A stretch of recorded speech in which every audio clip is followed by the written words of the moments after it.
I'm Jason, and I'm turning 28 this year, working a 9-to-5 job. To many, it seems that I've had my fair share of hardships. My parents passed away from illness when I was just a kid. My dad passed first. I think my mom was so overwhelmed with grief that she fell. It felt as though she followed him. Lost without my parents, I was taken in by relatives. I don't remember being mistreated by them. I think they tried their best to care for me. But I never truly felt like I was a part of the family. My cousins were kind, but I always felt out of place. I've always wanted to move out and be independent. I've felt this way since middle school. While many suggested I go to college, I wanted to start working. My uncle respected my wishes. So, right after high school, I got a job and started living in the company's dorms. I work at a big corporation in my hometown. The person who hired me was the previous CEO. Now, his son has taken over as the CEO. The former CEO treated me like his son, and the current CEO treats me like a younger brother. I've faced many challenges, but now, with supportive colleagues, I live a peaceful life. But recently, there's been a change in my life. A new supervisor joined the company in April. He's from a top university and always flaunts his education. I became his main target. At first, this new supervisor was polite to me, but during his welcome party, upon discovering I only had a high school diploma, he changed his attitude completely. I realized then what it means to see someone's true colors. From that day on, every day has been hell. He started calling me high school grad. I just wanted him to call me by my name, but he just laughed it off. Complaining to higher-ups was futile since the vice president had specially recruited him, and there was no one to reprimand him. My colleagues felt sorry for me but were too hesitant to go against the boss. I distanced myself from everyone, so they wouldn't feel burdened. But I'm only human. Putting up with his attitude and sarcasm every day was, to be honest, hard. Today, from the morning, he kept calling out high school grad and reprimanded me non-stop for a mistake that wasn't mine. He obviously knows it wasn't my fault. If it was truly my mistake, a caution wouldn't have been enough. His lecture ended just before lunch. Probably he wrapped it up to eat. I was on the verge of losing it.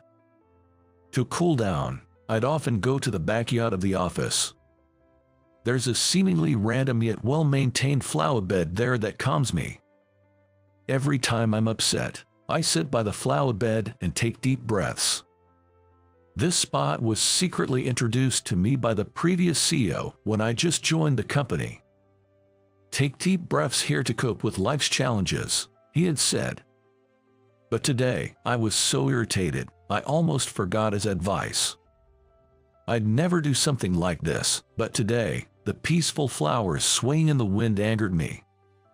In a fit of rage, I kicked the flowers, and light purple petals scattered everywhere. Instead of feeling relieved, guilt weighed heavily on me. With a heavy heart, I let out a deep sigh. How terrible! Why would you do such a thing? Suddenly, a frail voice said that, and I turned to look behind me. There stood a girl in a black dress. She was pointing at the flowers I had scattered, her lips quivering. Her pale skin, which looked like it seldom saw sunlight, looked like a reminiscent of a doll. Did those flowers do something to you? She continued, and I was momentarily caught off guard. It seemed I had unintentionally been staring at her. Of course, what she said made sense, and it was clearly me who was in the wrong. But today, of all days, I just couldn't bring myself to admit my mistake. Aren't you an outsider? Don't just barge into the company grounds. I snapped at her, showing my irritation. The girl flinched at my voice. Seeing her tremble slightly reminded me of the flowers I had kicked around, causing a twinge of guilt. I'm sorry, she muttered, bowing her head. Her slightly silvery long hair shimmered as it caught the sunlight. "But you shouldn't have done that either. Did something sad happen to you?" As she said this and began approaching me, I unconsciously took a step back. A moment ago, she seemed so timid, but now she was boldly moving closer. "Next time, instead of taking it out on flowers, have this." She tried to push something into my mouth. Something hard was pressed against my lips. A candy with a minty flavor rolled into my mouth. As I stood there in surprise, she offered me a small can. Somehow compelled, I took it from her. The contents of the can rattled as I held it. "Please cheer up with this." With that, she turned on her heel and dashed towards the back gate. She must have seen the flower bed from somewhere and entered the premises. The glimpse of her pale skin, visible from beneath her dress when she turned, stayed on my mind throughout the afternoon's work. The small can in my pocket rattled. On that day which I had that mint candy shoved into my mouth, I happened to see her again on the way back home. She was on the opposite sidewalk, stopped by a man in a car, seemingly asking her something. It looked like he was asking for directions. Unaware or perhaps ignoring his intrusive closeness, she looked into her cell phone to provide guidance to him. From where I stood, I could clearly see the man's sly, unsettling grin, and it made my blood boil. I jumped over the guardrail to cross to the other side. And then, I positioned myself between her and the man. "Sorry, did I keep you waiting? Who is this guy?" I pretended to be her boyfriend as I asked her. She looked taken aback by my sudden appearance. The man clicked his tongue in annoyance. "What? Where do you want to go? I can explain." With a friendly smile directed at the man, he mumbled something like "I'm fine," and hurriedly got into his car. He drove away as if escaping. Watching his retreating car, I was pondering the situation when I felt light punches on my back. "Why did you lie? I can give directions too." She seemed to feel belittled, her face turning a deep shade of red in apparent anger. Her obliviousness to the danger she was in somewhat angered me. "You were about to be dragged off into some remote area by that guy. Did you see his face? That creepy way he laughed." As I said this, grabbing her slender wrist, she shot me a defiant look. "That man was a gentleman. Maybe you're just mistaken. By the way, my name is Catherine." Even elementary school kids these days are taught at school to ignore strangers if they talk to them. I don't know if she's some sheltered girl from somewhere, but I'm racking my brain trying to figure out how to explain things to her. As I was stumbling over my words, the girl who introduced herself as Catherine smirked, looking rather puffed up. She probably thought she had me beat in the argument. Seeing that expression on her face, I felt frustrated. "Fine, got it. I won't offer any more help from now on. There'll come a time when you'll realize I was right." With those parting words, I turned my back on Catherine. I left without looking back. That was the plan, at least. Suddenly, I heard the screech of a car coming to an abrupt stop behind me. A bad feeling crept over me, so I stopped and looked back. Sure enough, it was the same situation unfolding all over again. I instinctively dropped to my knees, holding my head in my hands. This time, it was a group of 3 young men. One of them was talking to Catherine, and while she was distracted, another snuck up behind her. The last one stayed in the car, seemingly waiting for the right moment to open the door. My gut told me this was seriously bad news. Catherine was cheerfully giving the guy directions. In an age where everyone uses GPS, I wish people would quickly realize how odd it is for someone to ask a pedestrian for directions. "Catherine, what are you doing? Come over here now." I yelled her name loudly. She looked over, startled, with a surprised look on her face. The men saw me and muttered something like, "She's got a boyfriend," before quickly getting in their car and driving off. By the time I got to Catherine, the car was long gone. She stood there with a blank face. How can someone who's lost drive off so quickly? She wondered aloud. All I could muster was a, who knows? If I let her go home alone now, she might really never make it back. More than anger or disbelief, I started to feel genuinely concerned. Where do you live? I'll walk you home. When I said that while scratching my head in frustration, Catherine puffed out her cheeks, replying, I'm fine. I'm not a child. I can walk home by myself. Saying that, she turned her face away from me in a huff and began walking. Of course, I'm under no obligation to escort her. But if something were to happen to her and I saw her photo on the morning news, I'd regret it for the rest of my life. Okay, I get it. I'm heading the same way, so just ignore me, I told her, following a short distance behind her. At first, she seemed wary of me trailing her, but after a while, she began initiating conversation. Still walking ahead, she asked, "What's your name, and how old are you?" I replied, but she just responded with a casual "I see." But I have noticed. I saw that her steps had become lighter, and she seemed happier as we walked. After walking side by side for a bit, Catherine suddenly stopped in front of an event bulletin board. There were posters advertising public events. One of them had caught her eye. She was looking at a poster for an event at the County Botanical Garden called Night at the Botanical Gardens. The nighttime garden would be illuminated and feature pop-up outdoor libraries, markets, and bars. Visitors would be given lanterns with LED candles that glow. Catherine gazed at the poster with sparkling eyes. "Do you want to go?" I asked nonchalantly. She nodded slightly. Her profile looked a bit sad. "I've been told I shouldn't go out at night." She said that, while smiling as if she had gave up. Then she fascinated me with her own version of the nighttime botanical garden all the way to her house. The nighttime botanical garden she described sounded as magical as a fairy tale, utterly charming and delightful to hear about. I was so engulfed in her whimsical story until we were standing in front of her home's gate, where she turned around and said, "We're here," and smiled. "Thank you for walking me home," she said. With the same cheerfulness she showed during the day, Catherine gave a quick little bow. Her home had a grand entrance, so big that you couldn't see the front door from the gate. She truly seemed like a genuine young lady of high standing. "Do you want to go together to the nighttime botanical garden?" That just slipped out of my mouth. Catherine looked up at me, her face lighting up as if she was caught off guard. "If we sneak out, no one will know. It'll be fine." With a mischievous grin, I teased her, and Catherine laughed in response.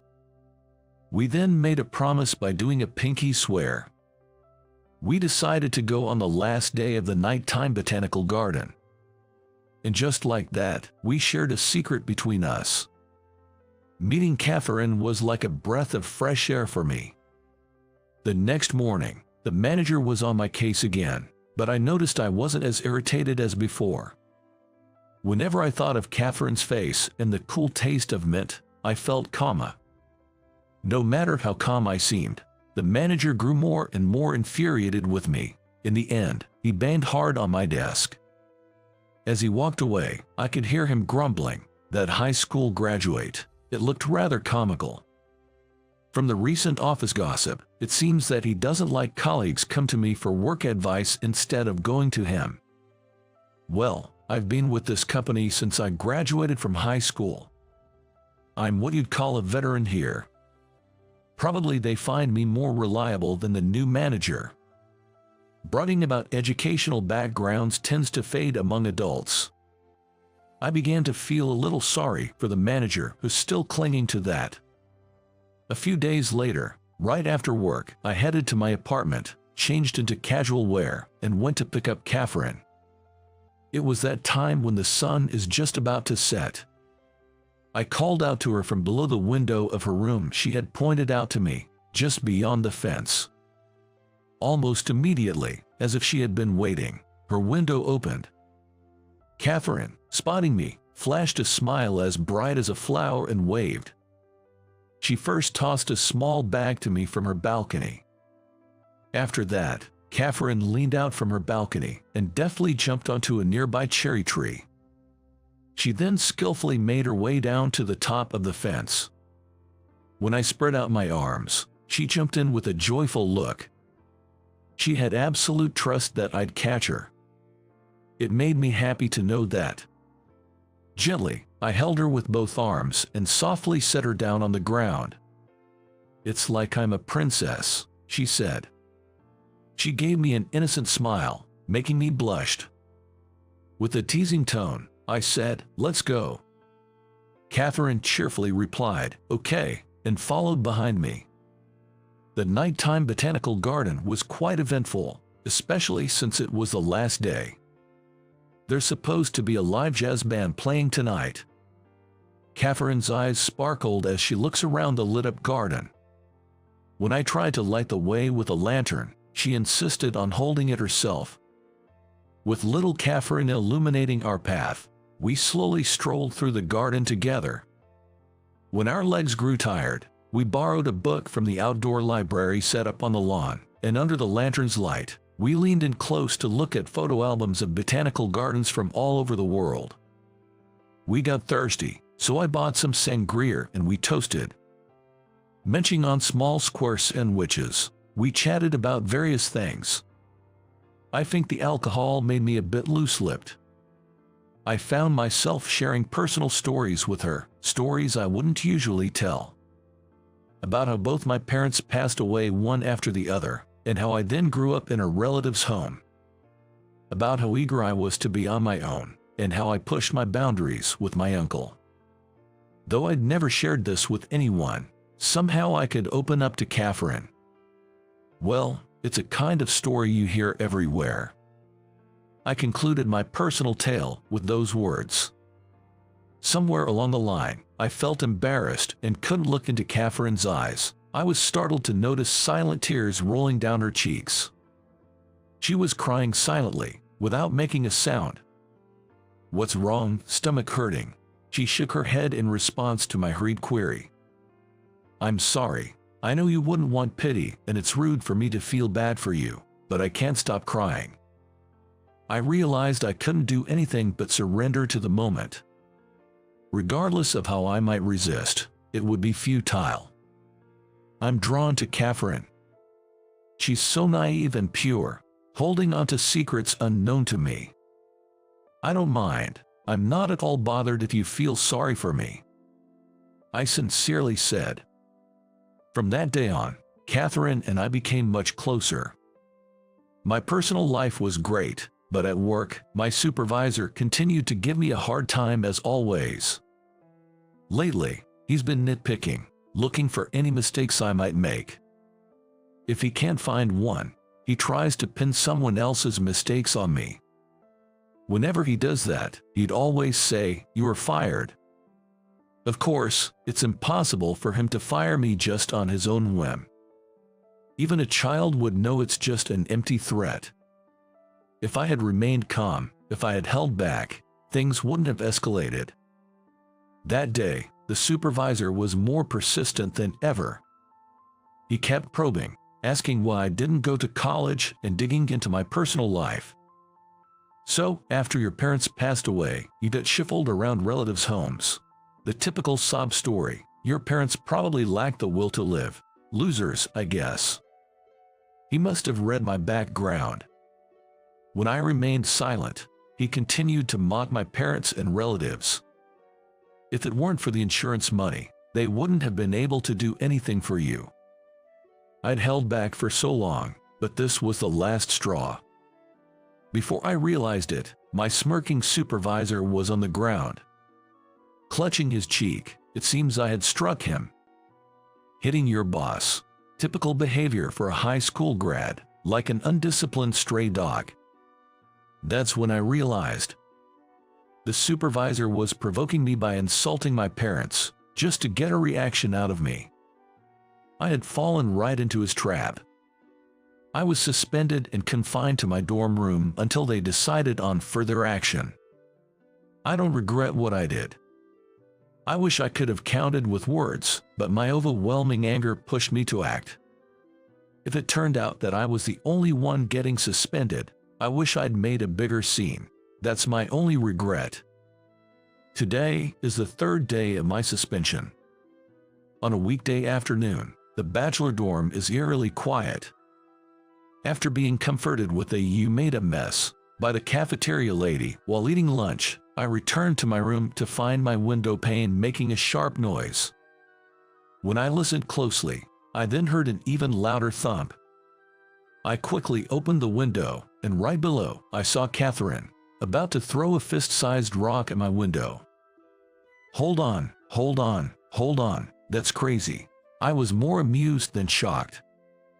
She said she had been throwing increasingly larger rocks because I didn't notice the smaller ones. I heard you got suspended, and I got worried. Why? Who told you? How did Catherine know about my suspension? Catherine just said, "It's a secret," and smiled. Afterwards, I was able to return to work, but I couldn't get back to my original department.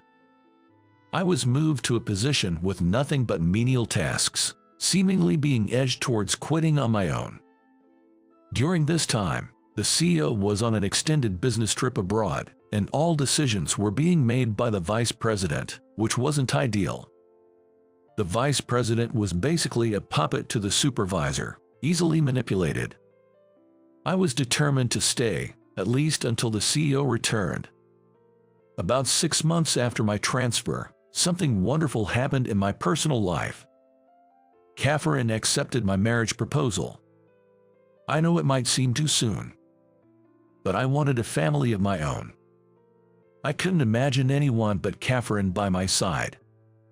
I just wanted to tell her that as soon as possible. I want to give you something precious. This was her response to my proposal. She took off the locket pendant she always wore. She gently opened the intricately designed pendant top with her delicate fingers to show me its contents. Upon seeing what was inside, I couldn't help but exclaim, "Well, it held another one of Catherine's secrets. Look, it's my father, the secret evidence." The secret Catherine had been hiding for so long was now shared with me, and I couldn't contain the overwhelming love I felt for her. It's probably something she wouldn't want anyone to know. Inside, there was a picture of the former CEO who had treated me like his own son. From this, I could infer that Catherine had a complicated relationship with him, her father. Things moved quickly, and a wedding date was set. When I handed out invitations to my co-workers, everyone congratulated me. Of course, I also gave an invite to the supervisor. He accepted it with an arrogant demeanor and casually tossed it onto a pile of documents. From what I've heard, he's planning to attend, just to save face in front of the others. This news was a relief for me, because his attendance was a crucial part of a plan Catherine and I had plotted. If he didn't show up, our plan wouldn't kick off. I quietly looked forward to the surprise we had in store for the wedding day. On the day of the wedding, as expected, the supervisor's behavior was beyond rude. Even though he was scheduled to attend the church ceremony, he started drinking beer early on and got completely drunk. In that state, he stumbled into the bridal suite and, in his typical manner, began to loudly mock me. "Look at you, getting married so young even though you only finished high school. Did something happen? Did she get pregnant? Is she also just a high school graduate? I bet she's just another pretty face with no brains, right?" He loudly repeated such disgraceful remarks. I was desperate to calm down my cousin and uncle, who rushed over in anger. The supervisor, seeing this, only became more elated. He began to shift his insults and hurtful words from me to Catherine. "What do you see in a high school graduate?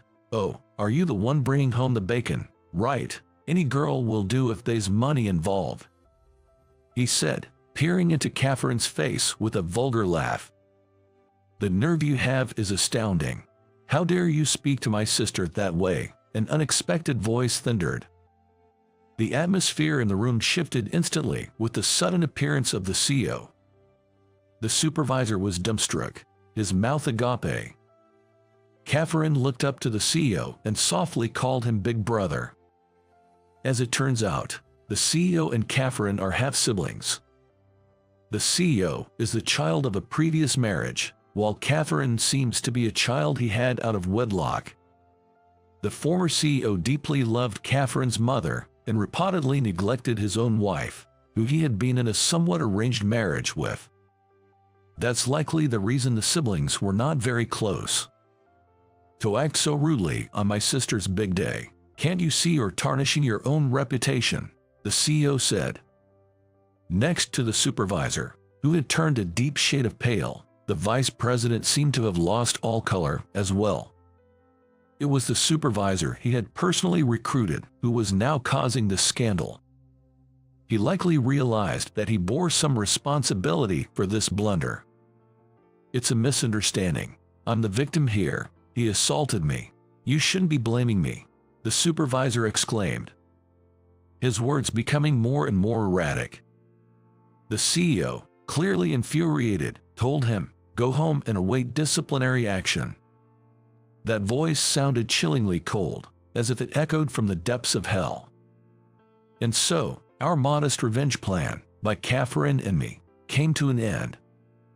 It was I who bridged the gap between the two who weren't on good terms. The moment the CEO returned to the country, Catherine and I went to report our marriage to him. I think I'll never forget the surprised look on his face at that time. I told the CEO, "Let's forget the grudges from our parents' time and build a new era together."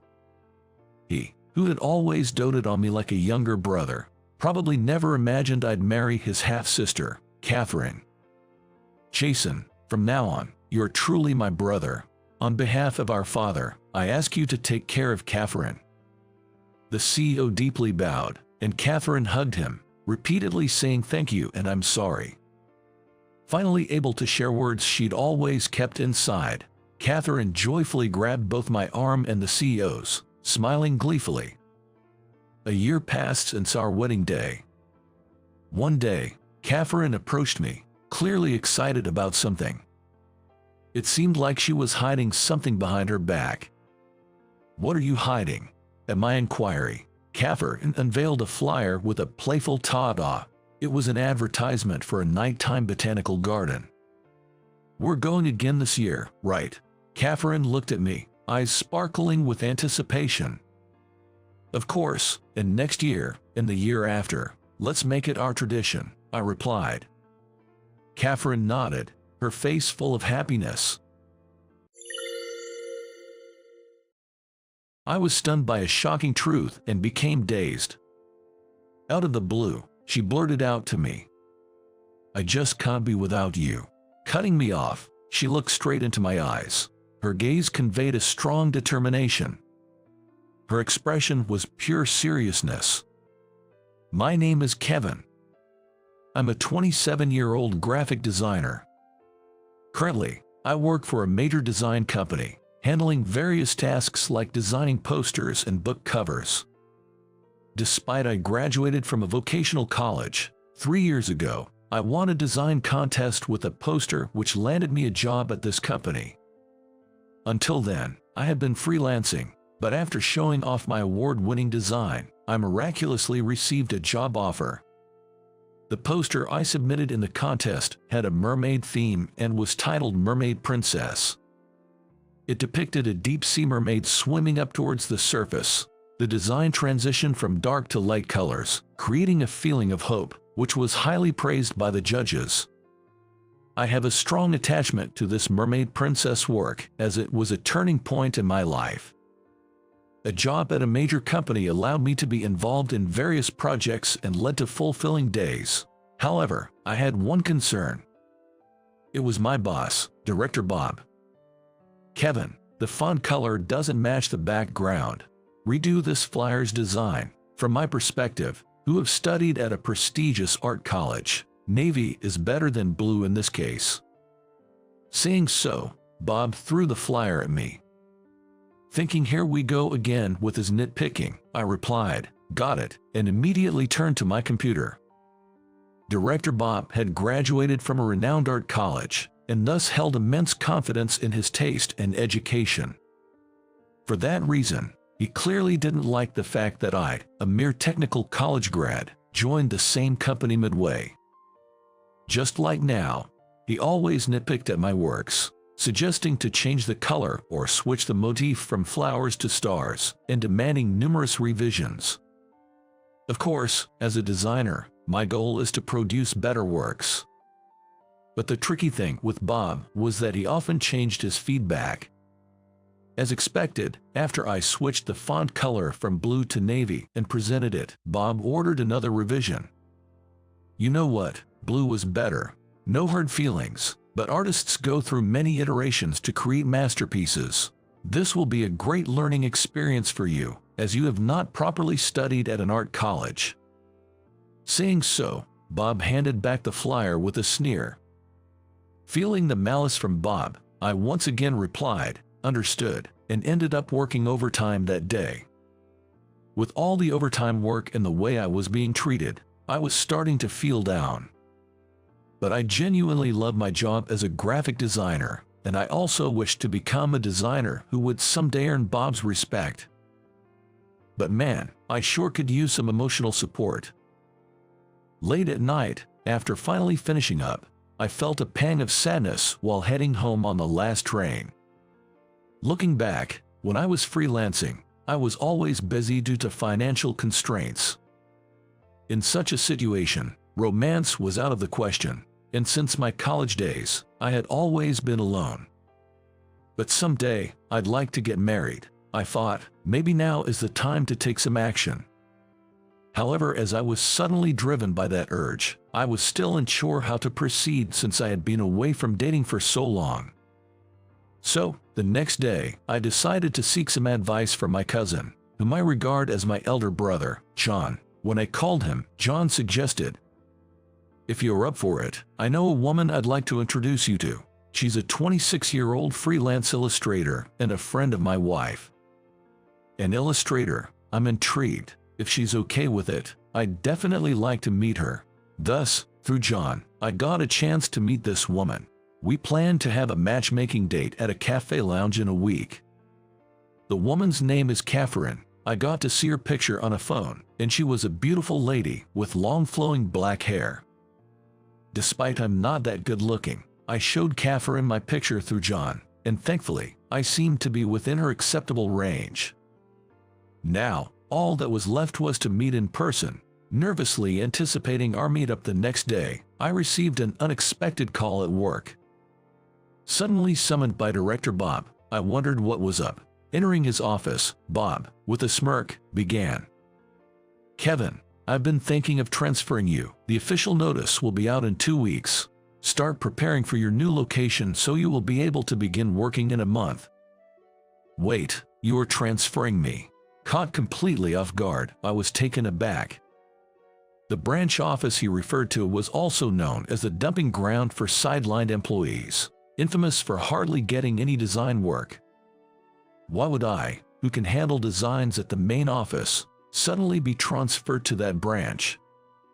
When I voiced my confusion, Director Bob, with his usual condescending attitude, continued, "Well, Kevin, you've been working more overtime than other employees, and frankly, your level aren't enough for the main office. If you're unhappy with that, maybe you should consider resigning on your own terms. After all, you used to freelance, and that might be a better fit for you."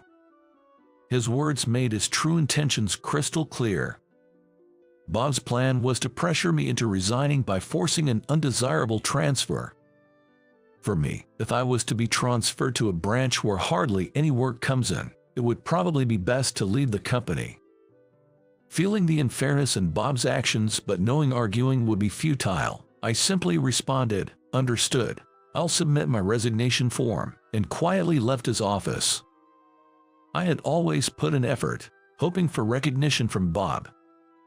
But all that effort went down the drain. Though I was filled with a deep sense of frustration, I had a meeting set up with Catherine the next day. It would be unthinkable to cancel the matchmaking date the day before after expressing my interest. I should apologize sincerely. With that thought, I headed to the cafe lounge in a suit the next day. Arriving about 10 minutes earlier, I nervously waited for Catherine. Then precisely on time, she appeared.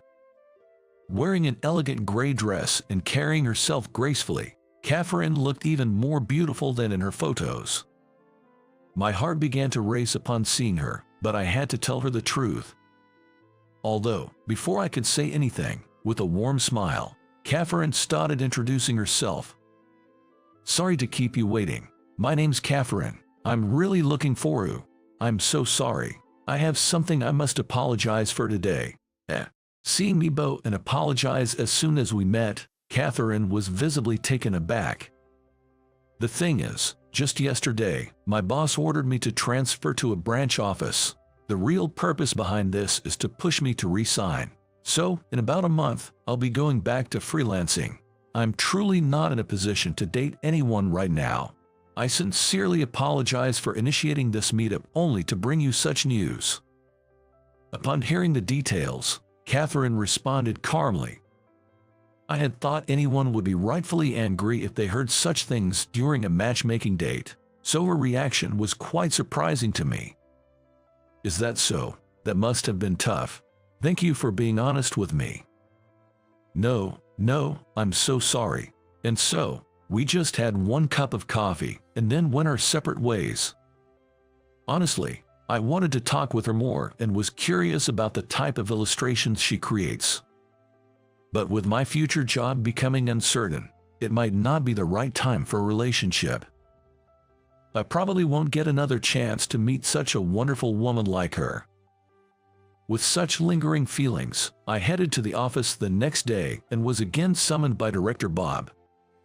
Now what? I thought, noticing that Bob seemed different than usual. "Kevin, sorry to ask this, but could you hold off on submitting your resignation? We actually received a direct job request for you." Previously, unless it was something significant, Director Bob would allocate work considering each employee's capabilities. It was my first experience receiving a direct request. "From where?" I inquired, and the response was unexpected. "It's from Inspire Publisher. Who would have thought a major publisher like them would scout you directly? Inspire Publisher is a top-tier publisher. I never dreamed of receiving work from such a big name." According to Bob, a webcomic artist named Sarah Cherry was releasing a book with Inspire. For some reason, she specifically requested me to design the book cover. After reaching out to the publisher, I was informed that Sarah wanted to discuss the job in person, so the next day I visited the office for a meeting with Sarah.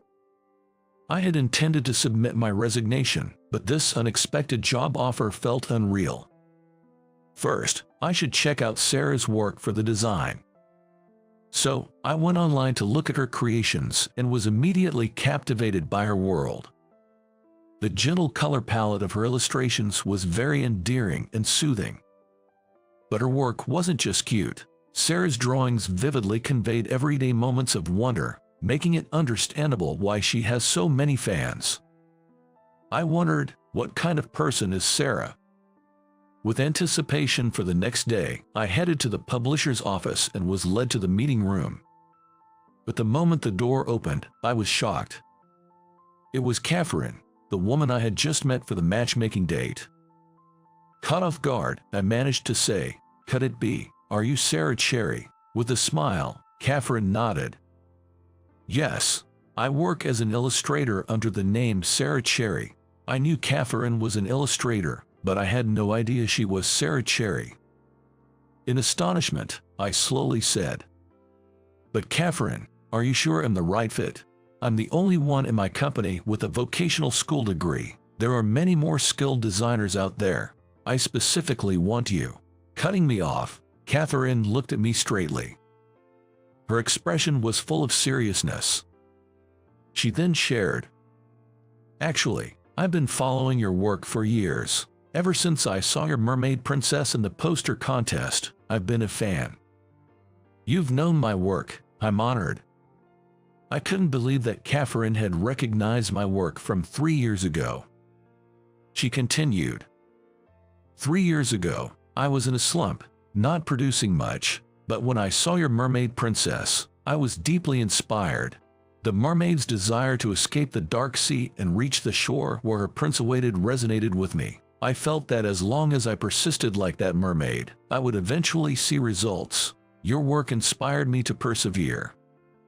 Catherine, realizing someone was touched by the emotions I poured into my work was the greatest joy. It's not just about creating beautiful graphics. If my own creation had truly moved someone's feeling, there's no greater joy. Catherine's eyes filled up with tears as she continued. That's why I was so thrilled when I heard about our matchmaking date. I've always wanted to meet you, Kevin. I've longed to have a conversation with the person behind such marvelous work. Meeting you through a mutual friend was like a dream come true. I can't believe a designer like you would be transferred to a regional office. That's why I directly reached out to offer this job. I can't express how grateful I am to Catherine. She gave me such an incredible opportunity. For my part, I'm ready to give my all for her. Thank you so much. I'm truly fortunate to work with you, Catherine. While I'm unsure about the future, as fellow creators, let's produce the best work possible. After our miraculous reunion, we had an in-depth discussion about the book's design. Since it's Catherine's first book, she's particularly attached to it, and I too felt a strong desire to meet her expectations. Interestingly, the content of her comic presented Catherine's journey to becoming a successful webcomic artist. When I asked Catherine about her preferred cover design, she responded, "Well, since the story is about dreams coming true and a happy ending, I think a bright cover would be suitable." Hearing this, an idea immediately struck me. "I'd like you to help with one particular aspect," I said, sharing my concept. Catherine agreed enthusiastically, saying, "That sounds great." Together, we co-designed the book cover. A year after meeting Catherine, the book I designed became a bestseller, selling over 200,000 copies within 6 months of its release. Thanks to Catherine's charming original characters, the book garnered popularity across various age groups and was highly praised for its readability. Moreover, our collaborative cover design was applauded for its excellent taste. For the book, I themed the cover around the Little Mermaid. But unlike before, she's not the mermaid from the dark, deep sea. This mermaid, having come ashore, gazes at the blue sky and the brightly shining white sand beach with a radiant smile, and the mermaid illustration was crafted by Catherine. Interestingly, the mermaid embodies Catherine herself, who overcame difficulties to realize her dreams. Thanks to her adorable art style, the design turned out even more appealing than expected.